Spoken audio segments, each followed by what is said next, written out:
Cricket से जुड़ी तमाम खबरें, वर्ल्ड रिकॉर्ड, आईसीसी रैंकिंग और आने वाली सीरीज के शेड्यूल से बाखबर रहने के लिए सब्सक्राइब करें बीओ ऑफिशियल चैनल को और दबाएं बेल के बटन को ताकि आप हमारी लेटेस्ट वीडियो सबसे पहले देख सकें। शुक्रिया।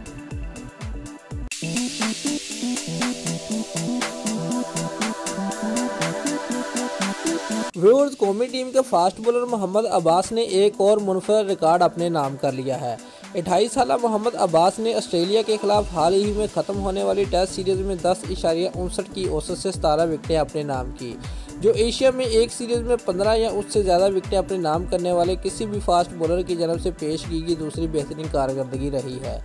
व्यूअर्स, इस फुर्सत में न्यूजीलैंड के legendary fast bowler sir Richard Hadlee ने 1984 में श्रीलंका के खिलाफ 10 रन फी विकेट की औसत से 23 शिकार किए थे।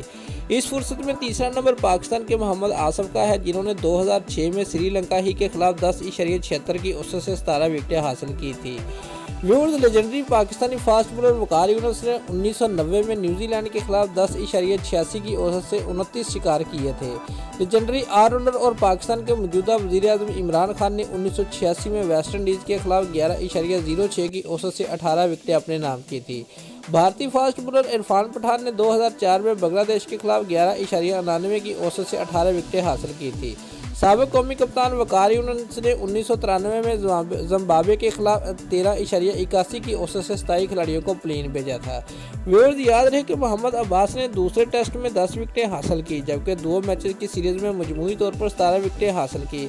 इनसे पहले ये एजाज़ मोहम्मद आसिफ को हासिल था। उन्होंने 2006 में श्रीलंका के खिलाफ कैंडी टेस्ट में 11 खिलाड़ियों को आउट किया था।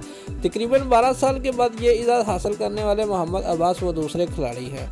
दोस्तों, अगर आपको हमारी ये वीडियो पसंद आई है तो लाइक और कमेंट लाजमी करें और हमारे चैनल को सब्सक्राइब करना मत भूलिए। शुक्रिया।